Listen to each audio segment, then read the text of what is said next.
Hey guys, Jonah here, back once again for a beer review, and this one has been hanging around for a little while, but it's a stout, so they get better with age, that's what I say. But it's interesting because this brewery from Denmark, I've also got a couple of other beers. I think I've got 5 in total, which are from the Scandinavian Beer 52 thing for this month, for May. So I thought, I'm going to drink them all. Not tonight though, but yeah. So we've got this one, and it's called the Red Eye. Whoops, there's the eye in the middle. Red Eye Stout, and it's a coffee stout, and it's by this brewery, Duol. Very succinct, and I'm not 100% sure. Oh, the ABV's down there. 5% on the ABV. But look at that. I mean, that's it. That is really, really kind of traditional styling. I would say not in the Danish style, but maybe in the French style. And there's a sort of weird squiggle. Squiggle. Yeah, on the top, which is indicative, apparently, of that particular brewery. We have the Lady Venus. And I did a quick pressure test on this earlier on, so that is why there was no hiss. I know some of you missed the hiss, but I really don't like things exploding on me. And we're back with the Gads glass. Let's turn it around that way. Get this in here. This looks like it isn't going to liberate a huge amount of head. So, oh, could be wrong. No, wasn't too wrong. There we go. Boom. Perfect. I don't know why I doubted my skills. That is I mean, that bottle is proper. Anyway, have a look at that. That is proper dark. Maybe just a hint of brune down at the bottom. And nice head. Got probably about a finger's head without me messing about. Look at that colour. It is a kind of creme colour. Like the top of your coffee, perhaps. Yeah, light brown. Now, we are getting roast, and we're getting proper roast, like as in roast coffee.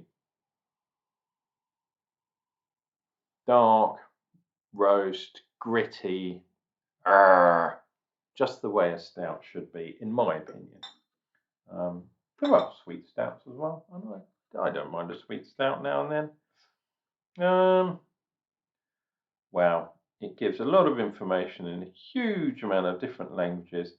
All I wanted to see is, does it actually contain coffee, or I cannot tell. I suspect that it might contain coffee. We'll see what we get.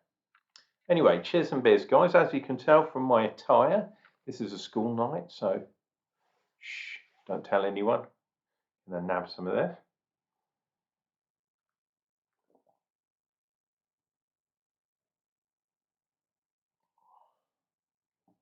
Ooh, coffee. Ooh, coffeeness up front, followed instantly by quite a bitter hit, like an astringent hit from the dark malts, like real dark patent type malts or dark chocolate, something like that. And there's a little bit of chocolate, but it's very bitter. So maybe that bitterness also comes from sort of the bitter chocolate kind of taste. Coffee wise, yes, I am getting coffee, but not as much as perhaps I was thinking I was going to get, which leads me to believe maybe there is no actual coffee in here, and it's that coffee taste coming from the mixture of malts, which would be nice.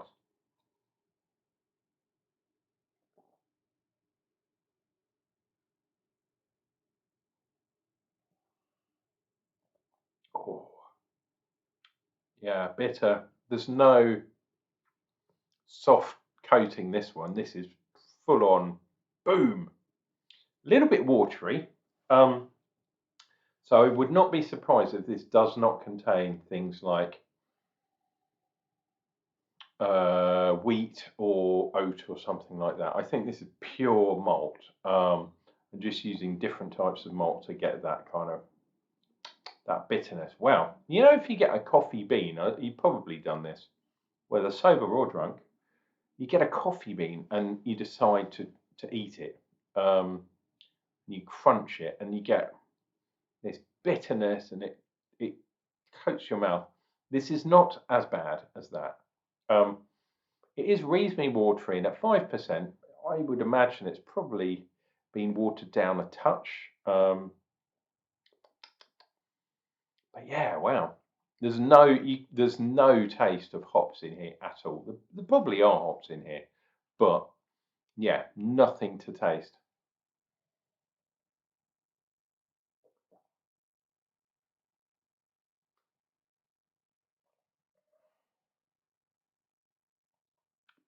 Wow. I thought I was going to get some grittiness at the bottom, but nothing at all. Is there any? No, don't know if you guys can see down there. There we go. Probably won't even focus, but totally clean. A clean bottom. That's what we like to see here in Unclejona's Bell Brewery. That is that is quite a nice stout. Tiny bit watery. That's the only thing. Maybe could have done with a little bit of oat in there just to make it a little bit more silky smooth. This is definitely not an Irish porter. This is more in the sort of really old school style. And yeah, this is kind of the first one I'm going to have as part of this journey into Scandinavia. So what I'm going to do, because they're the oldest ones, I'm going to do the two darker beers first, which is totally the wrong way around. When you're out drinking, don't have a porter or a stout before you then start drinking some IPAs. But I'm doing them on different days, you understand. Um, but yeah, I'm going to do a brown beer next, and then I'm going to go into the IPAs and the lighter beers and that kind of stuff. I think there is another. I think it's a porter style, so maybe I'll do that one as the first. Um, wow, it is quite carbonated. The first one of the actual Scandinavian trip. But as you saw probably from my unboxing video, if you haven't, have a look back at some of my previous videos. Um, they've got this weird, like, rainbow type tie-dye bottle can weird thing. You'll see what I mean. If you don't, click like and subscribe down below, and then you'll never miss out on one of my videos again. This has been Unclejona, slightly shorter than usual, but that beer was so drinkable, and I had such a thirst that I kind of necked it in a couple of gulps. That's what I used to do in the old days. Anyway, guys, thanks for watching. We'll be back real soon for more beer reviews. Until then, cheers and beers from Unclejona.